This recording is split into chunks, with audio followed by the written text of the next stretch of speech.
What's going on, everybody? This is Island Hopper TV, and today we're coming to you from Florence, Italy, also known as Florence. We will be showing you the best things to do while visiting this beautiful city. There will be timestamps below in the description, so do check those. First up is the Accademia Galleria, which is where Michelangelo's statue of David is located. This is a small museum in Florence, but it is one of the oldest art schools in Europe and also a key place to learn about the Renaissance and mostly the period from 1300 to 1600. Definitely worth a stop here if you're looking for paintings by Florentine artists because they have a large collection. Next up is the Florence Duomo, also known as the Cathedral of Santa Maria del Fiore, and it's one of the largest churches in Europe and certainly an iconic symbol here in Florence. While in this square you can walk around and take pictures. Known for its dome, this structure actually was the scene for the Italian Renaissance and inspired many architects and artists across the continent to do the same. Next up, here we are at the Palazzo Vecchio. It's the small town hall where they actually have a replica of Michelangelo's David statue and the gallery of statues in the museum next door. This area was founded in 1299. It's a palace, it's a museum, and it's also the city hall, as I said. You will also see a fountain of Neptune right here in the city center. One of the great things about exploring Florence, especially on this side of the river, is you have many different locations very close within walking distance. You won't really need taxis or cars here because you can walk from the Duomo to Palazzo de Vecchio all the way out to Ponte Vecchio and all the museums in between. For many, including myself, this is essentially the heart and soul of Florence, right along banks of the Arno River.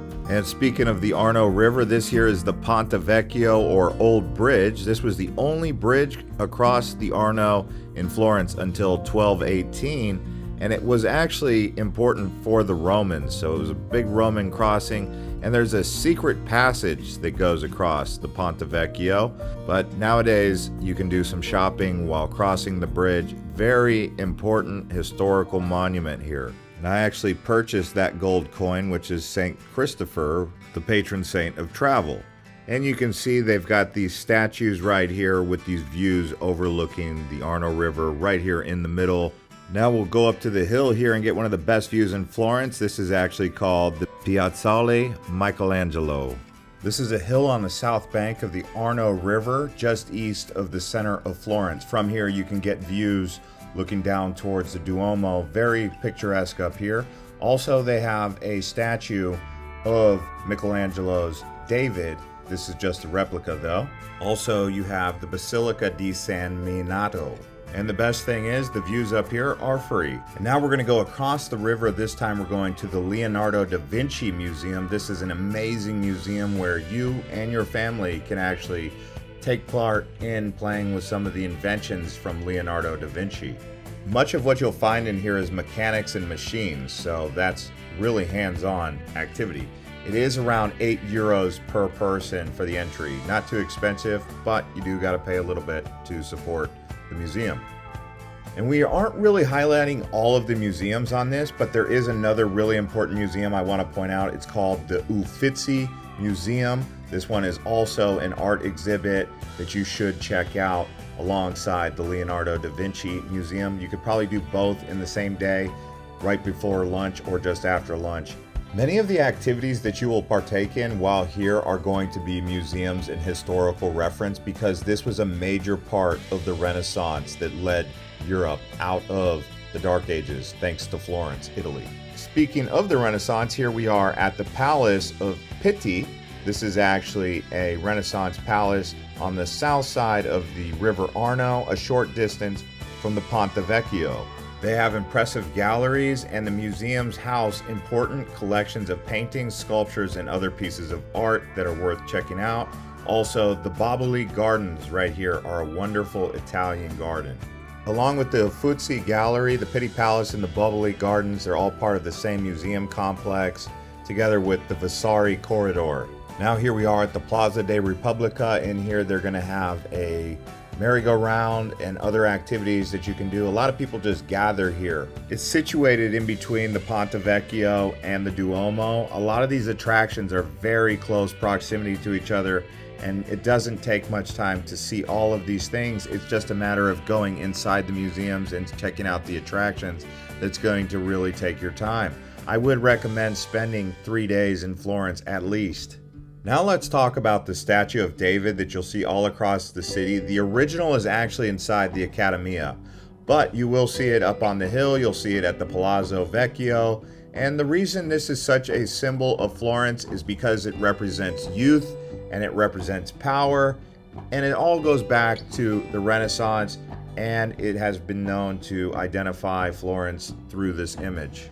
And as you'll notice, David holds the pouch of the sling in his left hand above his shoulder. If you get a chance, definitely try to check out the inside of the Santa Maria Novella. It's the church in Florence, situated opposite of the Duomo, and it was the first great basilica in Florence and the city's principal Dominican church. It was built on the site of the 9th century oratory of Santa Maria del Vigne, and this site was assigned to the Dominican order in 1221. Now I'm going to encourage you to check out the Museum of Galileo Galilei, one of the great astronomers of the old world. And tickets for the museum are €10. I also want to point out the amount of famous people in history that come from here. Da Vinci, obviously, Niccolo Machiavelli, the Medicis, Florence Nightingale. Here you have Galileo, you have Michelangelo, Dante from Dante's Inferno, and many more. But here at the Galileo Museum, you can expect to find a lot of information about the old world astronomy work that Galileo was doing in charting the stars. For those of you who do enjoy astronomy, you have to check this place out, and it's right next to the central area where the River Arno is. Next up, we're headed to Mercato Centrale. On the outside, you have plenty of shopping for clothes, Italian leather, and other goods. But then when you go inside, you'll see that they have a wide collection of food and other things that are worth checking out if you like to shop and just enjoy the Florentine market space. While here, I decided to pick up a leather bag because Italian leather is some of the finest you will find. I also ended up getting an Italian leather jacket or coat, which was actually a great purchase for me, and I still have it to this day. And also, while here, you must try some of the local cuisine. That's going to include a lot of pastas, Italian-style pizzas. After all, this is where pizza comes from, is Italy. Also, a Florentine steak. You've got to try this steak. And then they have a lot of fresh cut meats that you can try. A lot of olive oil goes on the bread with the garlic, all that stuff. You know what to expect when you're coming here for the Florence food, but you got to do it. And then there's some of the best prosciutto you've ever eaten anywhere in the world right here. Next up, we're headed to Tuscany, and this is where you're going to find the Italian wine country, the world famous Tuscany right here. If you like going out to the vineyards and tasting wine, then you're going to definitely want to come out here. It's only about an hour or two away from Florence city center. And Tuscany is really famous for its landscapes, beautiful sunsets over the rolling green hills, the history, the artistic legacy.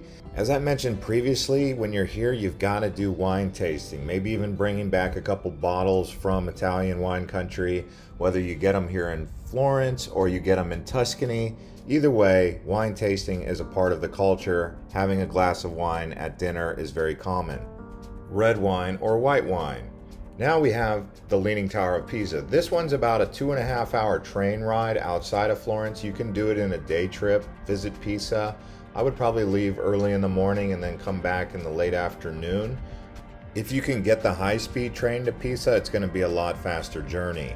Now let's talk about riding the train to Rome. This is something you can do very easily in a day because they have high-speed trains here. It is 162 miles, but the ride itself only takes an hour and a half and costs around 23 euros unless you decide to upgrade to business class, which may be worth it for some of you.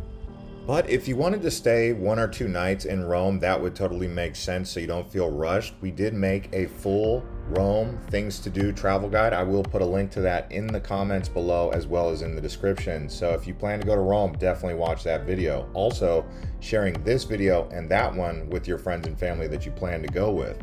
And what you're looking at here is actually business class seating. That ticket is about twice the price of regular economy. So you're looking at around 55, 60 euros depending on the time of year and availability. It does book out fast.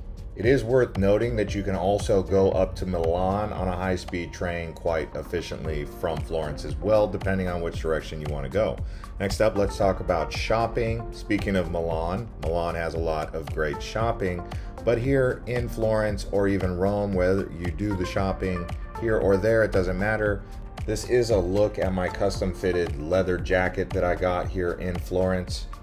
Picking up that Italian leather, getting some paintings, getting a handbag for your wife, your girlfriend, your mom, always a good idea. And I got this here at Giorgio in Florence at the leather factory. What do you guys think? Tell me what you think in the comments about this leather jacket, if you would get one, or if you thought this was a good purchase on my behalf. It costs around 200 euro. You'll be able to find plenty of these kind of leather shops selling jackets and other products right there in the central area. Speaking of central area, you'll also see street art.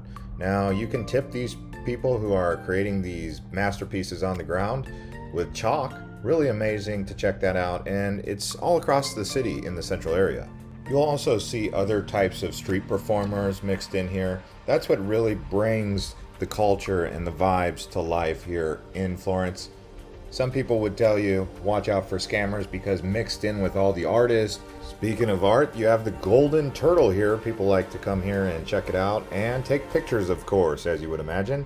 Also, they have the Medici Museum. We already spoke about the Medici family previously, but the Medicis were the ones who really ushered in a modern world of finance. Before you had the New World financial system, it was the Medici family.